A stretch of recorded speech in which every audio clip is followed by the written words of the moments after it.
বাসা সিন্ধু পিতা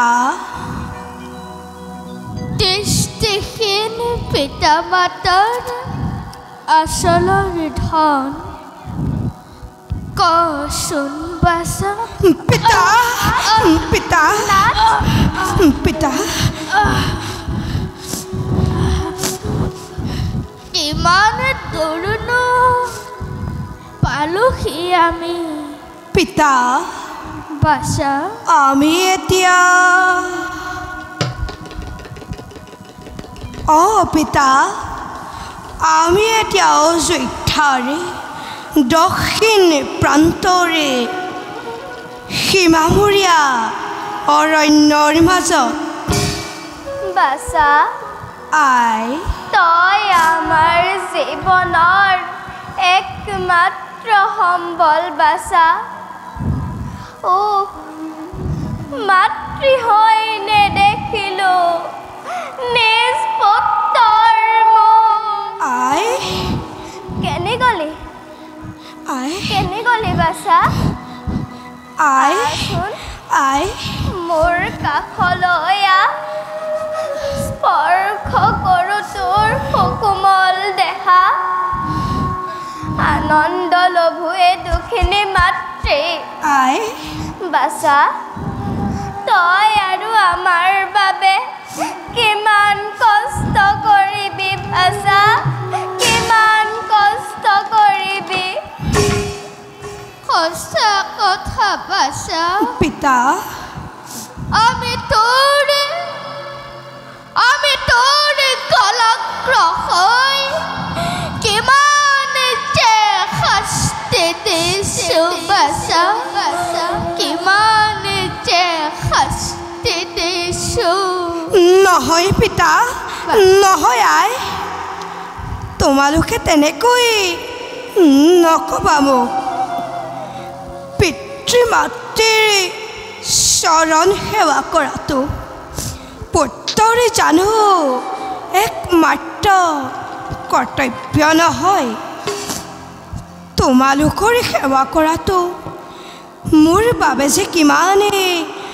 আনন্দৰ কথা সেয়া তোমালোকক বুজাম কেনেকৈ বাসা সেৱাৰ কৰাও এটা বয়স আছে বাসা এই কোমল বয়সতে তই যে আমাৰ বাবে কিমান কষ্ট কৰিছ সেয়া আমি কেনেকৈ সহ্য কৰোঁ বাসা কেনেকৈ সহ্য কৰোঁ মইনো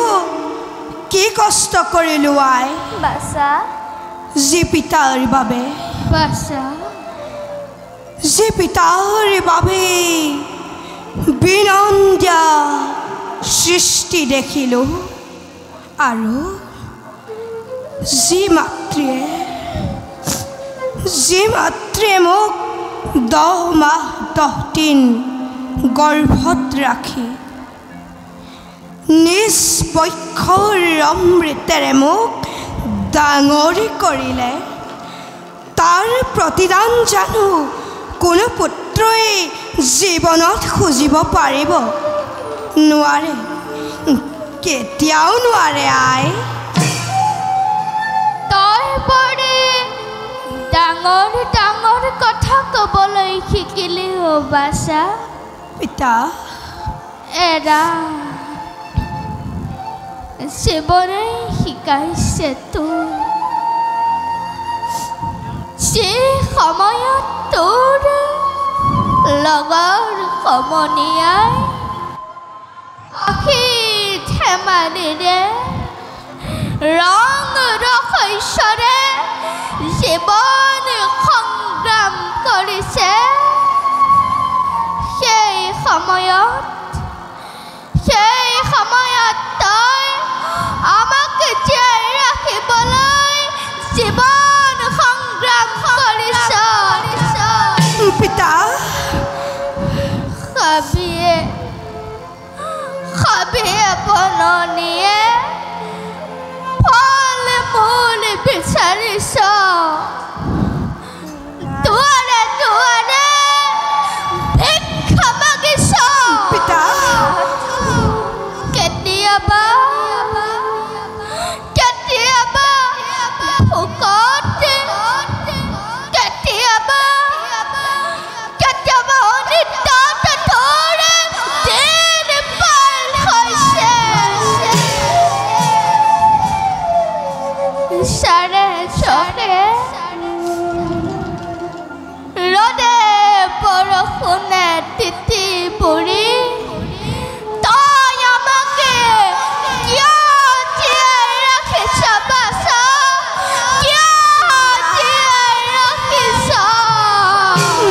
হয় পিতা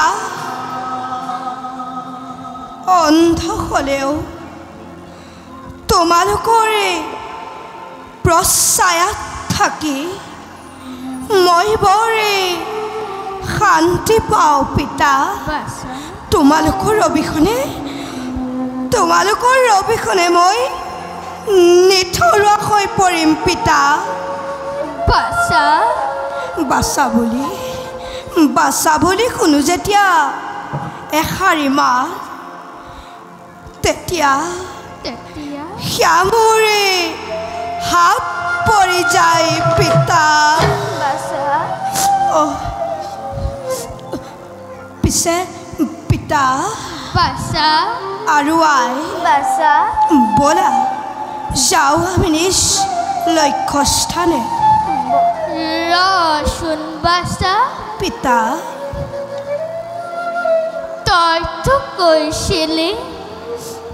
আমি এতিয়া অযোধ্যাৰে দক্ষিণ প্ৰান্তৰ সীমামূৰীয়া অৰণ্যৰ মাজত হয় পিতা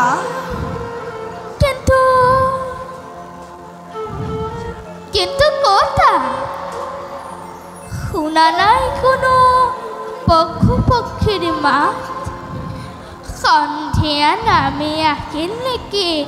ধৰাৰ বুকুলৈ নহয় পিতা নহয় এইটো সন্ধিয়াৰ সময় পঞ্চবৰ্ষে অনাবৃষ্টিৰ বাবে দুৰ্ভিক্ষই দেখা দিছে অযোধ্যা ৰাজ্যত ফল মূল অন্নৰ অভাৱত সকলোতে এৰিছে ৰাজ্য প্ৰজাসকলে কৰিছে গঞ্জনা যে মহাৰাজ দশৰথৰ বাবে এই ৰাজ্যটি ঘটিছেনে ঘূৰি অমংগল পিতা বাছা আমাৰ শ্ৰীফলা আশ্ৰমতো হৈছে নেকি ফল মূলৰ অভাৱ নাই প্ৰিয়ে আমাৰ শ্ৰীফলা আশ্ৰমত হোৱা নাই ফল মূলৰ অভাৱ কিন্তু মনতে লাগিছে বেজাৰ পিতা ৰজা দশৰথৰে কৰ্মৰ বাবে শান্তি প্ৰিয় প্ৰজাগণে ভুগিছে যন্ত্ৰণা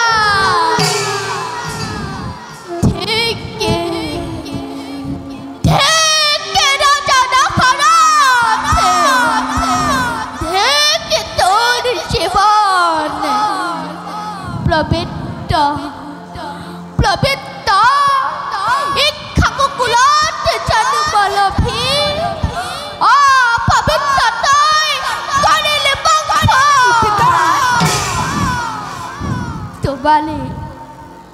ডুবালি নৰকক তই উপৰি পুৰুষক কিয়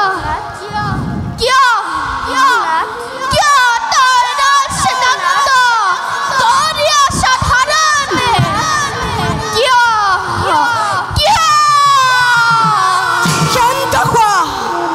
শান্ত হোৱা পিতা শান্ত হোৱা উত্তেজিত নহ'বা পিতা এবে ব'লা পিতা যাওঁ আমি কুটিৰৰ দিশে বল বাছা বল প্ৰিয়ে বল অকনাথ বল বাছা